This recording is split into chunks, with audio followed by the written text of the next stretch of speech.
ওৰ কাৰণে এখন বিল তাত কৈছে জনগোষ্ঠীখিনিক বাদ দি হিন্দু মুছলমান সকলোৱে এখন ইউচিচিৰ আওতাত আহিব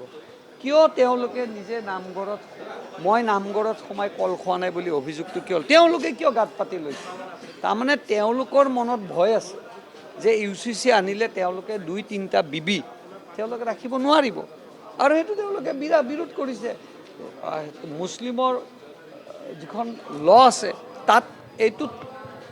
তেওঁলোকে পাৰে কিন্তু হিন্দু লত আমি নোৱাৰোঁ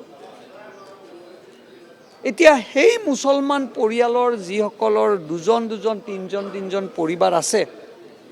তেওঁলোকক আল্লাহৰ নামত শপত খাই সুধকচোন তেওঁলোক সুখী নে যে মোৰ স্বামীৰ তিনিজন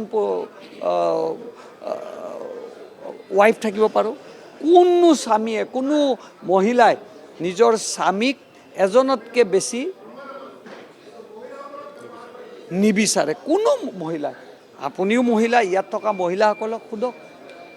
নাৰীৰ প্ৰতি সন্মান বিজেপি দলে দিব বিচাৰিছে আৰু মুখ্যমন্ত্ৰী ডাঙৰীয়াই কৈছিল যদি মই বিধানসভালৈ আকৌ ঘূৰি আহোঁ এখন প্ৰথম বিল আনিম আৰু আজি মুখ্যমন্ত্ৰী ডাঙৰীয়াই ইয়াৰ ওপৰত বক্তব্য ৰাখিব অহাকালি চৰ্চা আছে আমি এইখনক পূৰ্ণ সমৰ্থন কৰিছোঁ মইতো পূৰা সমৰ্থন কৰিছোঁ নাৰী শক্তি আৰু এটা কথা আছে সংকল্প প্ৰস্তাৱ লোৱা হ'ব যিখন বিধেয়ক লোকসভাত বিফল হৈছিল আৰু সেই বিধেয়কক লৈ নাৰী বন্ধন বিধেয়কখনক লৈ এখন সংকল্প প্ৰস্তাৱ না বিফল হোৱা নাই ভোটিঙত পাছ নহ'ল এইখন আকৌ ৰিভাইভ হ'ব আমি আমাৰ সেইখিনি কাম আছে কাৰণ আমি পাছ কৰিলেতো নহ'ব আমি ইয়াৰ পৰা ৰিকমেণ্ডেশ্যন কৰিব আৰু সেইখন বিধায়ক লোকসভাত যিহেতু বিজেপি আৰু NDA এলায়েন্সে কৰিছে সেইখনততো আমি আছোঁৱে